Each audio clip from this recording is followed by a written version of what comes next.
নমস্কার, রাধারানী হেসেলে আবারও সবাইকে স্বাগত। আজকের আমি স্বাদ মেশালি সবজি রান্না করব। আপনারা তো 5 মেশালি খেয়েছেন। আজকের আমার মেয়ে বলল, মা ফ্রিজে এতগুলো সবজি আছে, এ একটু ও একটু, তাই সব কিছুই আমি আজকের কেটে নিয়েছি। আমি গাজর নিয়েছি একটু, বেগুন, রাঙা আলু, এমনি সাদা আলু, ক্যাপসিকাম ছিল একটা ছোট, সেটাও কুচিয়ে নিয়েছি, ডাঁটা ছিল সজনের ডাঁটা, সেটাও নিয়েছি, অল্প একটু শিম, আর এখানে একটা কাঁচকলা ছিল। কাঁচকলাটা আমি একটু হলুদ জলে ভিজিয়ে রেখেছি কালচে ভাবটা যাতে না হয়। আমি কড়াই বসিয়ে তেলও দিয়ে দিয়েছি। তেলটা আমার প্রায় গরম হয়ে এসছে। আমি একে একে সবজিগুলো ভেজে নেব। অল্প একটু বড়িও নিয়েছি, বড়িও ভেজে রান্নায় দেবো। প্রথম থেকে শেষ পর্যন্ত দেখার অনুরোধ রইল, আশা করছি ভালো লাগবে। আমি প্রথমে বড়িগুলো ভেজে তুলে নেব।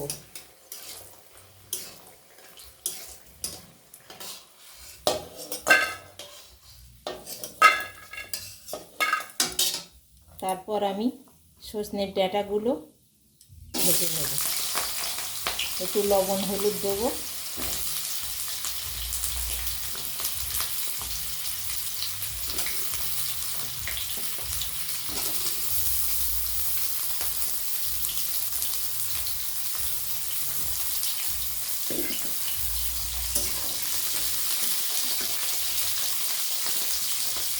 অল্প একটু হলুদ দিলাম,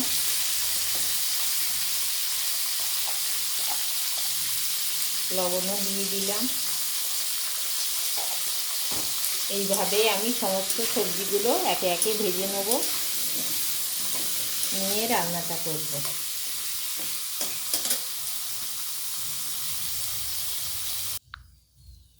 দেখুন, সমস্ত সবজিগুলো আমার বেশ লালচে করে আমি ভেজে নিয়েছি। কড়াইতে আবারও আমি 2 চামচ মতন একটু তেল দিয়ে দিয়েছি। আমি রান্নাটা কিন্তু পুরো সাদা তেলেই করছি। প্রথমে একটু গোটা জিরে ফোড়ন দেবো, 2-3টে তেজপাতা দিয়ে দিলাম,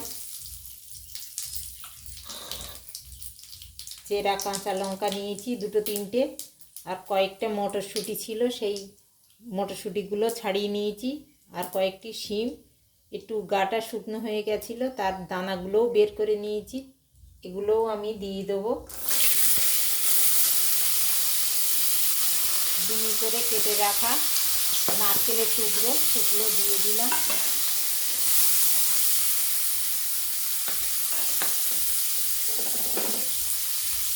এক চামচ আদা বাটা দিয়ে দিচ্ছি। জিরে ধনে গোলমরিচ আমি একসঙ্গে বেটে রেখেছিলাম, 2 চামচ মতন দিয়ে দিলাম।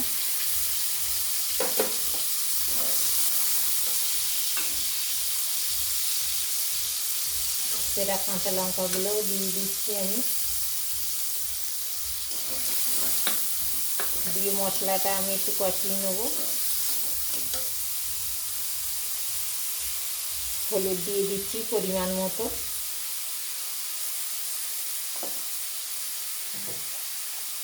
লবণ আমি ভাজার সময় কিছুটা দিয়েছি, আবারও 1 চামচ দিয়ে দিলাম।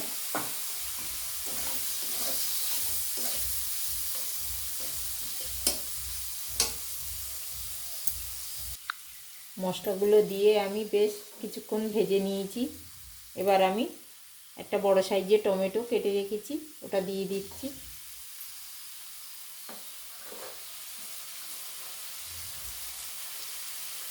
অল্প একটু দিচ্ছি লাল লঙ্কার গুঁড়ো,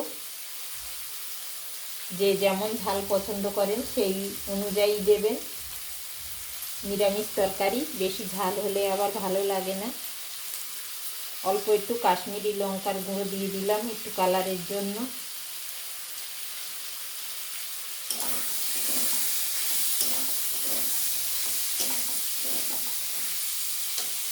সামান্য একটু জল দেবো, দিয়ে আমি মশলাটাকে খুব সুন্দর করে কষিয়ে নেব।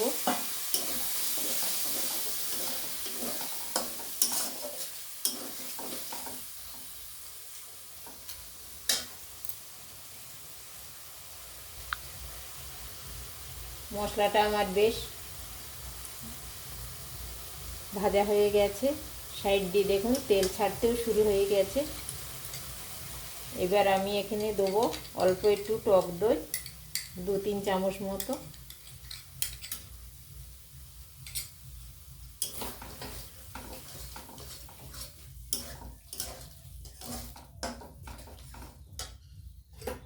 আর দেবো আমি এখানে কাজু, চালমগজ আর একটু পোস্ত বেটে রেখেছি, সেটাও আমি দিয়ে দিচ্ছি।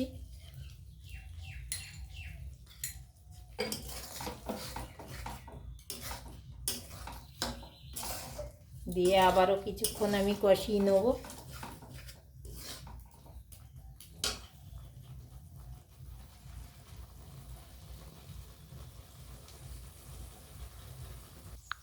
মশলাটা আমার খুব সুন্দরভাবে কষানো হয়ে গেছে।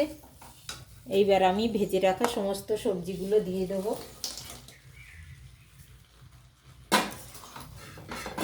দিয়ে আবারও একটু কষিয়ে নেব মশলার সঙ্গে। যারা নিরামিষভোজী তারা তো এই রান্নাটা একবার খেলে বারবার তাদের খেতে ইচ্ছে করবে আশা করছি। আর যারা নিরামিষ দিনে কিছু খেতে মন না চাইলে একবার এইভাবে স্বাদ মেশালি একটা সবজি রান্না করে দেখবেন। এই রান্নাটা ভাত, রুটি, পরোটা সব কিছুর সঙ্গে খুব ভালো লাগবে খেতে। আমি খুব ভালো করে মিশিয়ে নিয়েছি।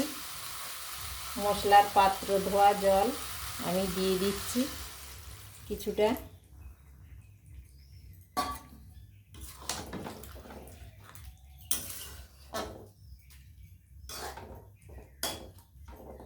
এবার কিছুক্ষণ আমি ফুটতে দেবো।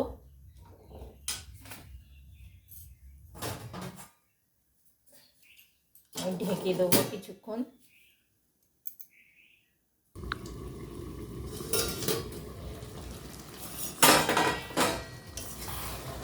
রান্নাটা প্রায় আমার হয়ে এসছে। এবার আমি দিয়ে দেবো 1/2 চামচ মতন একটু ঘি দিয়ে দেবো, যেহেতু নিরামিষ রান্না। আর দেবো অল্প একটু চিনি। মিষ্টিটা অবশ্যই যে যেমন পছন্দ করেন সেই মতন দেবেন। নিরামিষ তরকারি একটু মিষ্টি হলে ভালো লাগে। এই রান্নাটা একদিনও হলে বাড়ি করে খেয়ে দেখবেন, আশা করছি আপনাদের সবারই খুব ভালো লাগবে। এখন তো সবজি প্রচুর পরিমাণে পাওয়া যাচ্ছে, আর এই রান্নাটা খুব একটা ঝামেলারও না, খুব সহজেই হয়ে যায়। আমার আলুটাও সেদ্ধ হয়ে গেছে।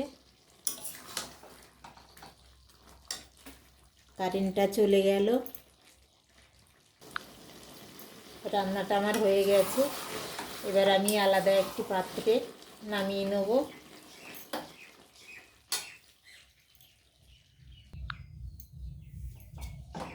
আমি নামিয়ে নিয়েছি আলাদা একটি পাত্রে। আজকের আমার রান্নাটা কেমন হলো, কালারটা দেখেছেন কত সুন্দর এসছে। কালার যেমন, রান্নাটা খেতেও কিন্তু অপূর্ব লাগবে। একদিনও হলে খেয়ে দেখবেন। সবাই ভালো থাকুন, সুস্থ থাকুন। আবার দেখা হবে অন্য কোনো রান্না নিয়ে।